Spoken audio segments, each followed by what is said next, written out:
नमस्कार, स्वागत है आपका कमोडिटी फटाफट में। आज हम बेहद ही एक खास मेहमान से कमोडिटी फटाफट में बात करने वाले हैं। हमारे साथ जीजेसी के चेयरमैन सैम मेहरा हैं और जीजेसी के वाइस चेयरमैन राजेश रोकड़े साहब हैं। आप दोनों मेहमानों का बहुत बहुत शुक्रिया। सर, जिस तरह के प्राइसेस देखने को मिल रहे हैं गोल्ड और सिल्वर में, एक करेक्शन आता है, फिर से एक दो दिन बाद ही फिर से उसी तरह की तेज़ी है। क्या अब लोगों को लग रहा है कि कहीं हम पीछे ना लेफ्ट आउट वाली जो एक फीलिंग होती है ना, वो तो लोगों के मन में नहीं है? इस वजह से भाव लगातार बढ़ रहे हैं, लोग कूद जाते हैं कि नहीं मुझे खरीदना है। क्या लग रहा है आपको, किस तरह की तेज़ी की उम्मीद आप कर रहे हैं यहाँ से? देखिए, $2325 कॉमेक्स हुआ था, 73,000 रेट्स आए थे विद जीएसटी। 71,300 तक के रेट्स थे एमसीएक्स के अंदर। फिर 1,000-1,500 वापस बढ़ गए। इंटरनेशनल मार्केट्स के अंदर जैसे हम देख रहे हैं कि इतने सारे इलेक्शंस हैं पूरे वर्ल्ड में, मोर देन 50 कंट्रीज़ के अंदर, और जितनी थोड़ी सी ग्लोबल टेंशन्स भी होती हैं, कभी कभी मार्केट्स डाउन हो जाते हैं, तो जितनी भी प्रॉब्लम्स है, फेड ने जो भी सोचा कि रेट्स घटाएंगे नहीं, फिर भी रेट्स नीचे नहीं गए, तो इंटरनेशनली भी जो गोल्ड है उसके फंडामेंटल्स बहुत स्ट्रॉन्ग है। और जितनी बाइंग है, इंडिया के अंदर भी 800 टन्स की बाइंग है, इंटरनेशनली भी 4,500 टन्स की बाइंग है, तो मुझे लगता है ऐसा कि ये बाइंग है जो भी रेट्स बढ़ने के बावजूद भी कम नहीं हो रही है। जो कॉन्फिडेंस है कंज्यूमर्स का वो बढ़ते जा रहा है, और आने वाले टाइम के अंदर जो अपेक्षा है, अभी जो लोगों की बात चलने लग गई है कि $2,600-$2,800 यानी कि 78 to 80,000 के गोल्ड रेट्स, और आने वाले 2.5 ईयर्स के अंदर 1,00,000 रुपया यानी 1 करोड़ रुपए किलो का सोने का भाव हो जाएगा। उसको देखते हुए, मार्केट सेंटिमेंट देखते हुए, इनोवेशन मैन्युफैक्चरर्स होलसेलर्स की देखते हुए, और जितनी इन्वेस्टमेंट सेफ हेवन गोल्ड के अंदर आ रही है उसको देखते हुए, मुझे नहीं लगता कि गोल्ड रेंज बाउंड रहेगा। 2285 या 2250 तक आएगा, लेकिन अप ट्रेंड लॉन्ग होने के चांसेस ज़्यादा हैं और नीचे जाने के चांसेस हैं बहुत कम हैं। अगर कोई डाउन साइज करता भी है या नीचे सेल करके भी चलता है, उसको लॉन्ग टर्म में लॉस होएगा। तो ये पूरी मार्केट, इंडस्ट्री, लेडीज सब समझ चुके हैं, और उसी तरीके की वजह से गोल्ड धीरे धीरे बढ़ते जा रहा है। बिल्कुल सही कहा आपने। आप राजेश जी, आपसे भी यही मेरा सवाल होगा, क्या लग रहा है आपको, किस तरह की तेज़ी की उम्मीद कर रहे हैं? हालांकि डायरेक्ट इन्होंने नहीं बोला, लेकिन 1,00,000 का जिक्र जरूर कर दिया है। आपको भी लग रहा है अगर 1,00,000 सोना होने वाला है तो कब तक? लोगों के मन में ये सवाल, बहुत लोग काफ़ी क्यूरियस हो गए हैं गोल्ड को लेकर। मेरे ऑफिस की बात बता रहा हूँ, हर दिन मुझसे पूछते हैं क्या करें कैसे। लेफ्ट आउट जो फीलिंग है ना, वो गोल्ड के अंदर देखने को मिल रही है। आप बताएं गोल्ड को लेकर। बिल्कुल, जब गोल्ड 52-55,000 के आसपास था, तब हम लोग ने 65-70 का एक टारगेट हम लोग ने सोच के रखा था, और वो बीट करके आगे निकल गया है। मुझे लगता है आने वाले दिनों में, जैसे कि 1,00,000 रुपए का रेट कोई वंडर नहीं है, क्योंकि अभी बहुत कम ये बचा है। अभी देखेंगे कि जियोपॉलिटिकल टेंशन के साथ साथ अभी जैसे यूएस में इलेक्शन के चांस है, तो फेड के रेट वहाँ कम हो सकते हैं। जैसे ही वहाँ कम होंगे, रेट में और कहीं ना कहीं उछाल आएगा, और ओवरऑल कंजम्पशन में कहीं पर भी कोई कमी नहीं है। तो ये सब ये दर्शाता है कि लोगों का इस पर फेथ बढ़ा है। लोगों ने समझा है कि ये तो द बेस्ट और सेफ इन्वेस्टमेंट, और केवल इन्वेस्टमेंट ही नहीं है, इन्वेस्टमेंट के साथ साथ उसका यूज़ एक बहुत ज़्यादा मायना रखता है। और जिस तरीके से नॉट ओनली इंडिया, मतलब कई सेंट्रल बैंक भी इसी पे ज़्यादा फेथ मतलब रख रही है, और वो खुद भी इसके लिए बाइंग कर रहे हैं। तो ये मुझे लगता है कि एक आने वाले दिनों में एक नया टारगेट फिर से गोल्ड दिखाएगा ही दिखाएगा। और एक ख़ास बात यह है कि जब कभी भी गोल्ड थोड़ा सा नीचे आता है तो अपॉर्चुनिटी है ये, और ये अपॉर्चुनिटी के तहत अगर कंज्यूमर जो भी इसमें अगर ख़रीदना चाहता है, मुझे लगता है that is the best time, क्योंकि कभी भी लोएस्ट रेट किसी को नहीं मिलता है। ऑलवेज गोल्ड का जो बढ़ने का जो ये होता है, ऑलवेज अपर साइड ही होता है। और ये 1 साल 2 साल 5 साल का नहीं, ये कम से कम 50 सालों का 100 सालों का इतिहास है कि ऑलवेज रेट इंक्रीजिंग मोड पे रहता है। लेकिन यही कहूँगा आपके माध्यम से कि ऑलवेज जब भी कोई अच्छी अपॉर्चुनिटी आती है, डोंट मिस इट।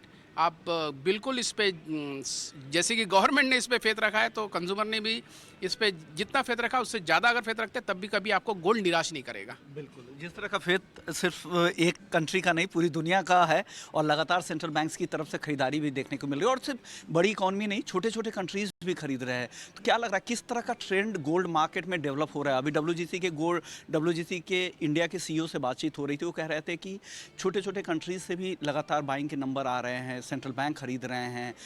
डॉलर के अगेंस्ट में लग रहा है कि करेंसी के तौर पे इसका इस्तेमाल हो रहा है। क्या लग रहा है आगे क्या होने वाला है गोल्ड में इस तरह? देखिए, डी डॉलराइजेशन तो एक फैक्टर है ही, जो पूरे वर्ल्ड के अंदर, सपोज आप चाइना देखें, रशिया देखें, रशियन वॉर के टाइम पर ये देखा गया कि अभी रशिया अब डॉलर्स को छोड़ के गोल्ड के अंदर इन्वेस्ट कर रही है। चाइना को अगर येन को स्ट्रॉन्ग करना है तो गोल्ड के अंदर इन्वेस्ट करना है। India 100 tons of gold England से वापस लेकर आए ताकि इंडिया भी अपने अंदर सिक्योर महसूस करे। अगर इंटरनेशनल कोई जियोपॉलिटिकल टेंशन हो तो इंडिया भी अपने तरफ से सेफ रहे। जहाँ पे गोल्ड बैक्ड है 822 टन्स ऑफ गोल्ड इंडिया के किटी में है और आने वाले टाइम के अंदर ये 1000 टन के ऊपर चला जाएगा। तो मुझे लगता है कि Uzbekistan is buying, Kazakhstan is buying, जितने भी कंट्रीज़ है ओवरऑल आर बाइंग। मुझे लग रहा है कि अच्छा लोगों ने अभी भी, अब हम सोचते हैं कि गोल्ड नीचे आएगा, लेकिन सेंट्रल बैंक्स की जो सोच है वो 2200 या 2220 के अंदर कॉमेक्स के अंदर उन्होंने बाय का अभी भी डाला हुआ है कि अभी सेंट्रल बैंक्स ये रेट में बाय करेंगे और उसके बाद वापस गोल्ड उनके बाइंग करने से जितने लेवल से बाइंग करेंगे वापस एक तरीके से जंप करेगा।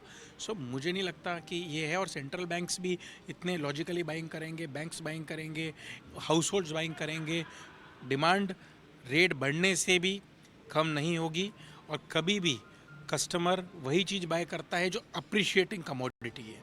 अगर गोल्ड हम देखते हैं कि 75, 70, 60, 55, तो मुझे नहीं लगता कि गोल्ड की इतनी ज़्यादा परचेजिंग होती जो आज हो रही है। ओके, क्या लग रहा है आप जीजेसी को यहाँ पे रिप्रेजेंट कर रहे हैं, कई सारे मेंबर्स होंगे, हालांकि आप रिटेल में, आप होलसेल में हैं, मैन्युफैक्चरिंग साइड में हैं, लेकिन उसके बाद क्या ऊंचे भाव का कुछ असर हुआ है या लोगों को लग रहा है कि नहीं भाव तो और भी बढ़ने वाले, खरीद ही लो?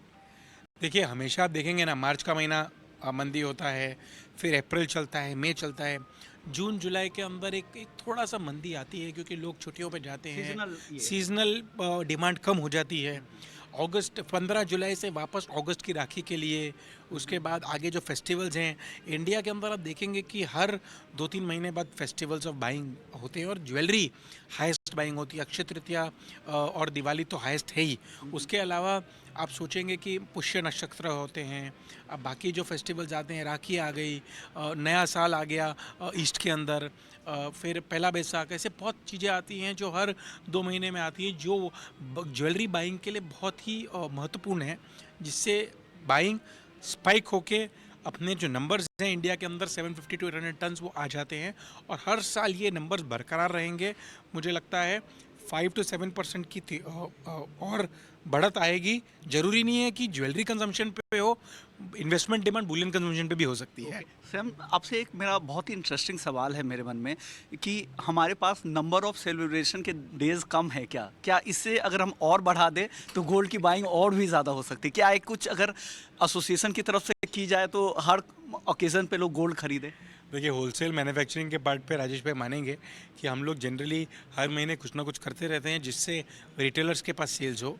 लेकिन आज जब पहले दिवाली ही थी, लेकिन दिवाली के बाद जब हम सब ऑर्गेनाइजेशंस वर्ल्ड गोल्ड काउंसिल साथ में बैठ के ये हमने बनाया, अक्षय तृतीया चला, आज से 12 साल पहले ही ये शुरू हुआ, उसके बाद पुष्य नक्षत्र हुआ आज। लेकिन फिर भी हम सोचे तो कस्टमर की भी जेब है और उसको भी एक लेवल से उस दिनों के लिए उन्होंने पैसा बचा के रखा हुआ है जो करते हैं।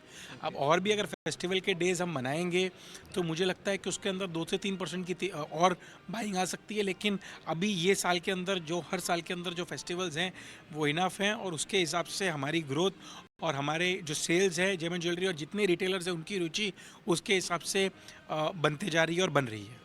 चांदी पे बात करते हैं राजेश जी आपसे। चांदी को लेकर लोगों के मन में गजब का उत्साह है, क्या हो रहा है चांदी में और कहाँ तक चांदी जा सकती है? जैसे कि चांदी चमकदार होती है, उसकी रेट भी बहुत ज़्यादा चमक रहा है और मुझे लगता है कि चांदी फ़िलहाल तो भी काफ़ी कम है। जितना बढ़ना चाहिए गोल्ड के अनुपात में उतना चांदी ने अभी तक की नहीं बढ़ा, लेकिन अभी आने वाले दिनों में बहुत ज़्यादा यूज उसके पास चांसेस है। उसके पीछे रीज़न भी है कि चांदी का कंजम्पशन पहले जैसे हम लोग कहते थे कि इंडस्ट्रियल यूज़ बढ़ा है, ठीक है, एक डोमेस्टिक यूज़ जो जैसे यूटेंसिल्स में, जैसे हमारे यहाँ अगर देखेंगे हमारे महिलाएं पायल से लेके तो बिछिया से लेके तो चोटी तक के, मतलब बालों तक के हर जगह चांदी का यूज़ किया जाता है। आज भी अर्बन के साथ साथ रूरल एरिया में सबसे ज़्यादा चांदी का यूज़ होता है। अभी आपने देखे होंगे इलेक्ट्रिकल व्हीकल, अभी आज मेटल फोकस की एक रिपोर्ट आई है, उसमें भी उन्होंने बताया कि इलेक्ट्रिकल जो व्हीकल्स होते हैं उसमें भी काफ़ी कंपोनेंट यूज़ होने लग गया।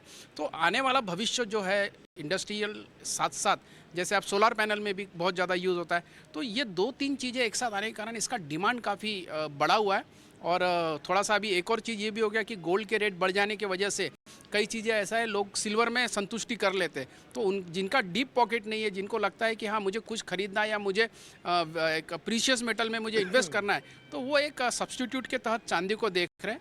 और फिलहाल तो मुझे लगता है कि 90-92 हज़ार का rate it is a quite good rate. हमने पहले भी कहा है आने वाले दिनों में 1.5 लाख रुपया चांदी हो सकती है। देखिए time frame it will be very difficult, क्योंकि बहुत सी चीज़ें कोई भी जब रेट आते हैं तो 2-3 चीज़ें एक साथ इम्पैक्ट करता, तब जाके रेट में इम्पैक्ट आता है। जैसे जियोपॉलिटिकल इशू है, या फिर कई बार डीडॉलराइजेशन का इशू चल रहा है अभी, और भी कहीं डिमांड अगर बहुत ज़्यादा बढ़ जाती है वो चीज़ है। तो ये दोनों तीनों चीज़ें जब एक साथ आ जाती तो इम्पैक्ट एकदम आता है, अचानक से आता है। और नो डाउट मैं तो हर बार कहता हूँ ये दोनों भाई बहन है, लेकिन आज ही कोई बोला था हस्बैंड वाइफ है। तो ये एक तरीके से मुझे नहीं लगता है कि कहीं से भी चमक चांदी की कम होने वाली है। जिस तरीके से गृहिणी हर जगह अपने घर में चमकदार होती है, वैसे चांदी अभी काफ़ी चमकदार है और रेट भी काफ़ी इसमें बढ़ने की बहुत संभावना है। ओके सैम, आप बहुत सारे डेटा भी पढ़ते होंगे, आप एसोसिएशन के चेयरमैन भी है। मेरा आपसे अब सवाल होगा, पिछले 4 सालों से चांदी डेफिसिट की स्थिति में है, रिकॉर्ड इंडस्ट्रियल बाइंग हो रही है। अब यूएस फेड से लग रहा था कि इस साल कटौती होगी कि नहीं, अब पूरी तरह से संभावनाएं बन रही है कि यूएस इलेक्शन के आसपास तो ये कटौती हो ही जाएगी। हालांकि बाजार उसको 2 कटौती मानकर चल रहा है। क्या लग रहा है, चांदी फिर से नया रिकॉर्ड बनाएगी और ये रिकॉर्ड ही नहीं, अलग तरह का माइलस्टोन होगा चांदी का? देखिए, आप पहले 3 महीने अगर पूरे इंडिया के गिनेंगे ना इंपोर्ट्स के, वो 3000 टन के ऊपर है चांदी के। और चांदी बाइंग भी अच्छी हो रही है, चांदी की यूटेंसिल्स, बर्तन, इंडस्ट्रियल यूज़ सब तरीके से सही है। 90,000 के अभी रेट्स हैं, $31। और आप ये देखेंगे कि जो चांदी का पहला आया था 2011 में $49, $50 था। आज भी उस तरह से चांदी काफ़ी डाउन है। चांदी ये साल के अंदर जो पुश चांदी के अंदर मिलेगा वो 1,20,000 के आसपास ईयर एंड में मिलेगा। और अगले साल एंड तक मुझे लगता है कि 1,50,000 तक चांदी आ जाएगी। फेड के रेट्स की बात करें तो फेड के अंदर फेड ने कहा है कि 2 रेट्स इस साल घटाएंगे, ऐसा सोच बनाई थी पिछले साल। मगर अभी जो उनके संकेत आ रहे हैं कि इन्फ्लेशंस के नंबर कुछ कंट्रोल में आए, कुछ चीज़ें उनकी डी कंट्रोल हुई, मान लो डी डॉलराइजेशन हो रही है, कुछ रिसेशन की भी सोच बन रही थी। सो ये 30 ट्रिलियन के ऊपर उनका डेट है। उस हिसाब से उनकी मतलब फेड के हिसाब से मुझे लग रहा है कि 2 रेट कट अभी एक है और हो सकता है एक भी ना हो। सो वो हिसाब से अगर आप देखेंगे तो उसको तो सिल्वर पकड़ नहीं रहा अभी, लेकिन फिर भी जो डिमांड है और जो इंडस्ट्रियल है और जो इन्वेस्टमेंट डिमांड सब वर्ल्ड की भी चल रही है, उस हिसाब से रेट्स बढ़ेगा। फेड के अंदर 2 रेट नहीं, ये 5% चांस है कि रेट बढ़ा भी दे। तो ये भी एक ये मार्केट ने फैक्टर इन नहीं किया है। जिस दिन ये होगा, अगर हो जाए गलती से, तो डॉलर जो है गोल्ड का वो $100 उस दिन घटेगा और $3 चांदी घटेगी। लेकिन इसका मतलब वो टेम्पररी 15 डेज़ के लिए घटेगा, वापस उसके बाद सांस लेके 15-20 डेज़ के बाद वापस ऊपर जाएगा। तो मतलब ईयर एंड के एक टारगेट है। अगर फेड ने रेट 20 बेसिस पॉइंट भी बढ़ा दिए तब ये है, लेकिन फिर भी चांदी के अंदर मंदी में रहने जैसा नहीं है, तेज़ी में रहने जैसा है। फेड के रेट्स को देख के अपना कोई पोजीशन सेल का मत कर लेना। टेम्पररी अगर घटेगा भी तो फिर भी इमीडिएटली बाउंस बैक कर जाएगा। यानी आपको लग रहा है कि यहाँ पे सोने और चांदी में लगातार तेजी बनी रहेगी और लंबी अवधि में 1 लाख तक सोना जा सकता है और 1.5 लाख तक चांदी जा सकती है। शुक्रिया समेरा जी आपका और राजेश जी आपका, आप लोगों ने वक्त निकाला हमारे लिए।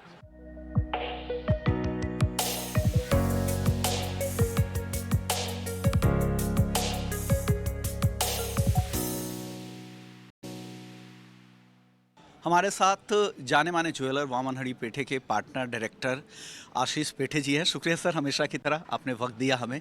सबसे पहला सवाल सर भाव को लेकर ही करते हैं। जिस तरह के भाव दिख रहे हैं, अब लोगों ने डाइजेस्ट करना शुरू कर दिया है। किस तरह की डिमांड मई में रही और आगे जून और आगे के महीने के लिए किस तरह की उम्मीद आप लोग कर रहे हैं, क्योंकि भाव अभी भी ऊपर की तरफ ही ज़्यादा दिख रहे हैं?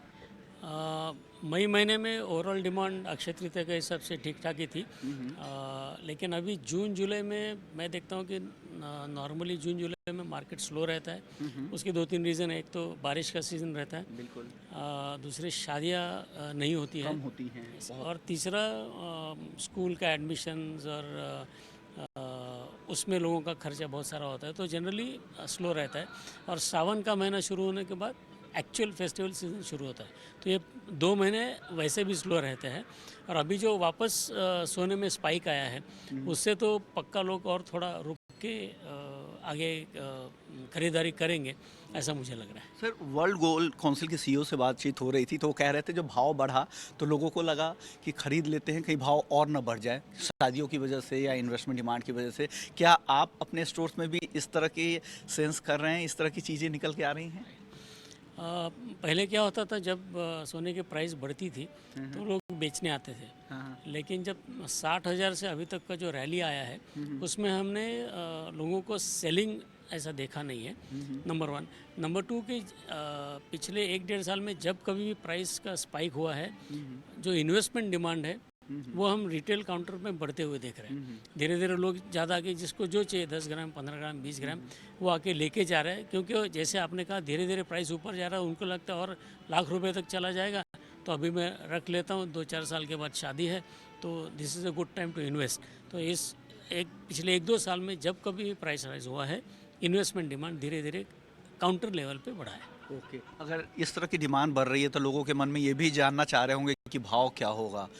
आप क्या बताना चाहेंगे, उनके भाव कहाँ तक जाने वाले हैं, जो थोड़ा सा लंबा नज़रिया रखते हैं? इस साल में तो मैं एक बार 75,000 तक का प्राइस देख रहा हूँ सोने में, लेकिन अगर 2 से 3 साल का नज़रिया रखेंगे तो I think 80,000-82,000 is a real possibility. Okay, 88,000 तक भी? 80 to 82,000 is a real possibility. Okay, 2 से 3 सालों में। ओके, चांदी में भी जिस तरह की तेजी सर दिख रही है, चांदी में जिस तरह का एग्जीबिशंस दिख रहा है, क्या लग रहा है चांदी में और कितना रूम है ऊपर की तरफ जाने का? अगर हम सोना देखें तो हम ऑलरेडी अनचार्टेड टेरिटरी में है जहाँ पे ऑल टाइम हाई पे है, लेकिन चांदी में अभी भी हम लोग ऑल टाइम हाई से दूर है। तो वो जो गैप है वो शायद चांदी इजीली कवर कर सकती है। और दूसरा है कि चांदी के प्रोडक्शन में और डिमांड में डेफिसिट पिछले 2-3 सालों से है, बिकॉज उनका इंडस्ट्रियल डिमांड भी उसमें रहता है।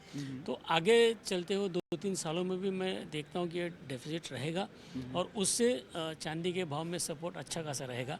लेकिन जैसे पेनी स्टॉक में रहता है वैसे इट्स अ स्मॉल डिनोमिनेशन का कमोडिटी है, तो उसमें फ्लक्चुएशन बहुत ज़्यादा होता है, तो इन्वेस्टर संभाल के करें। लेकिन आगे चल के सोने से थोड़ा ज़्यादा ही मैं चांदी में प्राइस ऊपर जाते हुए देख रहा हूँ। ओके, एक्सपोर्ट के तौर पे या आप खुद अगर इन्वेस्टमेंट आपको करना होगा गोल्ड को, तो कौन सा भाव आपको लग रहा है कि इन्वेस्टमेंट के लिए सही है गोल्ड, और चांदी कौन सा भाव आपको लग रहा है कि वहाँ पे खरीदना चाहिए?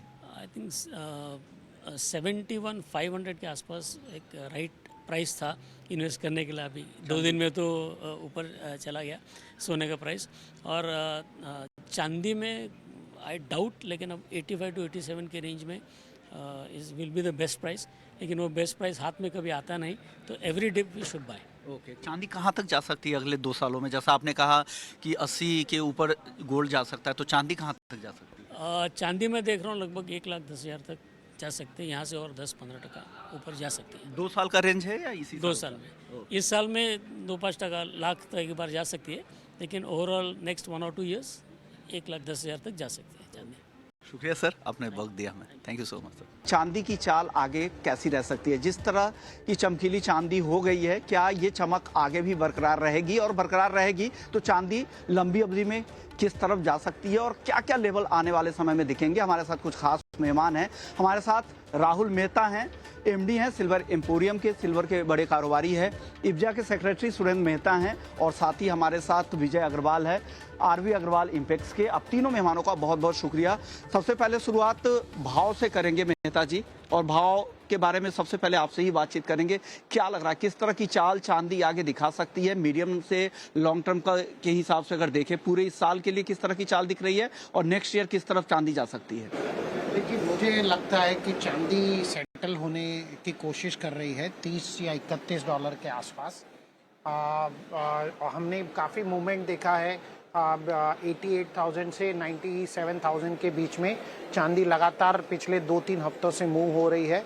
आज हमने एक बहुत बड़ा प्राइस करेक्शन चांदी के अंदर देखा है, तो मैं मानता हूं कि ये $30 के आसपास सेटल होने की कोशिश कर रही है। इसकी अगली चाल $33 की होगी, जो यहाँ से करीबन 15 दिन से 1 महीने के अंदर अंदर ये आ सकता है। यदि मार्केट में इसी प्रकार के जियोपॉलिटिकल टेंशन बने रहे और तो गोल्ड सिल्वर रेशियो भी मेंटेन होगा और चांदी की चाल चलेगी। जहाँ तक 2024 की आप बात कर रहे हैं, मुझे लगता है कि $39 जो है ये मेरा टारगेट है कि इस साल हमें $39 चांदी जरूर दिखाई ओके, अगर इंडिया के टर्म में, अगर घरेलू बाजार में अगर भाव की बात करें मेहता जी, तो क्या लग रहा है, कहाँ मुझे लगता है कि 2024 में हम घरेलू बाजार में 1,15,000 तक का भाव चांदी का जरूर देखेंगे। सिर्फ इस साल में? इस साल में। और अगले साल के लिए 2025 के लिए? उसमें करीबन हम 1.5 लाख से 1,70,000 तक प्राइस देख सकते हैं। ऐसे कौन से फैक्टर्स होंगे जो आपको लग रहा है कि चांदी की चाल इस तरह की रहेगी? क्या जो चौथे साल लगातार डेफिसिट की स्थिति है या रिकॉर्ड इंडस्ट्रियल बाइंग है, इसके अलावा कुछ और? देखिए, रिकॉर्ड इंडस्ट्रियल बाइंग है, ईवी व्हीकल्स की डिमांड बढ़ रही है जिसके अंदर चांदी का इस्तेमाल होता है। जिस प्रकार से वर्ल्ड वाइड इलेक्ट्रिसिटी कॉस्ट बढ़ रही है तो सोलर पैनल की जो डिमांड है वो बढ़ रही है। साथ ही साथ गोल्ड सिल्वर रेशियो मेंटेन होने वाला है, लगातार सिल्वर की शॉर्टेज है। हमें ये भी नहीं भूलना चाहिए कि 2011 में जब सोना $1,900 हुआ था तो चांदी $48-49 हुई थी। तो यदि मैं आज ही बात करूं $2,400, तो चांदी अभी तक तो ऑलरेडी कम से कम उससे ज़्यादा होनी चाहिए थी, $52-53 होनी चाहिए थी। मेरा मानना है कि कम से कम $58 तक चांदी हमें 2025 तक में जरूर दिखाई देगी। और $58 का मतलब है यहाँ से लगभग दुगना भाव, तो 1,70,000 के आसपास जो चांदी का प्राइस हो, यानी अगले 1 से 1.5 साल में ही, अगले 2 सालों के अगले 2 साल के अंदर में। राहुल जी, आप सहमत है सुरेंद्र मेहता जी से? आपको क्या लग रहा है, क्या इस तरह की चाल चांदी की रहेगी? चांदी की जो प्राइस है, गोल्ड सिल्वर की प्राइसेस है, वो काफ़ी फैक्टर्स डिटरमाइन करते हैं, जैसे जियोपॉलिटिकल सिचुएशन हो गए और बाकी काफ़ी एक्सटर्नल फैक्टर्स डिटरमाइन करते हैं प्राइसेस कहाँ पे होएगी। चांदी की ओवरऑल स्ट्रेंथ काफ़ी स्ट्रॉन्ग है, नीचे लेवल्स पे अच्छी बाइंग आ रही है। मगर ये देखना जाए कि इन्वेस्टमेंट करना कि नहीं करना एक बहुत बड़ा क्वेश्चन मार्क है, बिकॉज इतनी वॉलेटिलिटी इन्वेस्टर्स को हैंडल करना ईजी नहीं है। ट्रेडर तो ठीक है, स्टॉक लॉस बुक कर देगा, वापस री एंटर कर लेगा, कब लेगा, पर इन्वेस्टर के लिए लेके संभालना चांदी और इतनी वॉलेटिलिटी हैंडल करना एक थोड़ा दिक्कत वाली काम है। मगर ओवरऑल चांदी में प्राइसेस में काफ़ी अच्छी स्ट्रेंथ है। जैसे सुरेंद्र जी ने बताया कि 2011 में चांदी का हाई हुआ था $49.5 और उस वक्त सोना चल रहा था $1,920-1,930 के। अगर आज की रेट में देखने जाए तो सोना करीब 20% बढ़ गया है और चांदी ऊपरी स्तरों से जो $49-50 थी उससे करीब 40% नीचे है। तो दोनों के बीच में गैप देखें तो करीब 60% का गैप है। मैं नहीं मानता कि 60% गैप कवर होएगा, मगर अगर सोना ये प्राइसेस पे रहता है और स्टेडी ग्रोथ दिखाता है तो चांदी में बहुत ज़्यादा तेज़ी रहेगी। सोनों के मुकाबले चांदी में हमेशा तेज़ी बहुत ज़्यादा रहने वाली है आने वाले दिनों में। ओके, यानी चांदी आउट परफॉर्म करेगी। आप बताइए विजय जी, आपका व्यू प्राइस के हिसाब से कैसा लग रहा है? बाद में हम डिमांड की बातचीत करेंगे। आपको क्या लग रहा है, आप कैसे सेंस कर रहे हैं इस मार्केट को और कहाँ तक चांदी जा सकती है आगे 2024 में और अगले साल भी? चांदी के अंदर भाव में अच्छी खासी तेजी दिख रही है। सबसे बड़ी बात तो ये है कि चांदी के अंदर इंडस्ट्रियल यूज भी काफी अच्छा हो रहा है, जो कि और चांदी की सॉल्टेज बहुत ज़्यादा है। तो डिमांड और सप्लाई का रेशियो भी अगर आप देखेंगे तो वो भी जो है चांदी को काफ़ी सपोर्ट कर रहा है भाव बढ़ने के लिए। और चांदी जहाँ तक आप देख रहे हैं कि चांदी का जो भाव है वो लोगों ने इन्वेस्टमेंट किए, उनको अच्छे खासे रिटर्न भी मिले। लोगों ने 70,000 में इन्वेस्टमेंट किया, 75,000 में इन्वेस्टमेंट किया, आज 95,000 का भाव चल रहा है चांदी का। तो अगर जो भी आदमी सिल्वर के अंदर अगर खरीदता है और इन्वेस्टमेंट करता है तो उसको बट नेचुरल है कि जो भाव है वो भाव तो आना ही है और उससे ऊपर ही जाना है।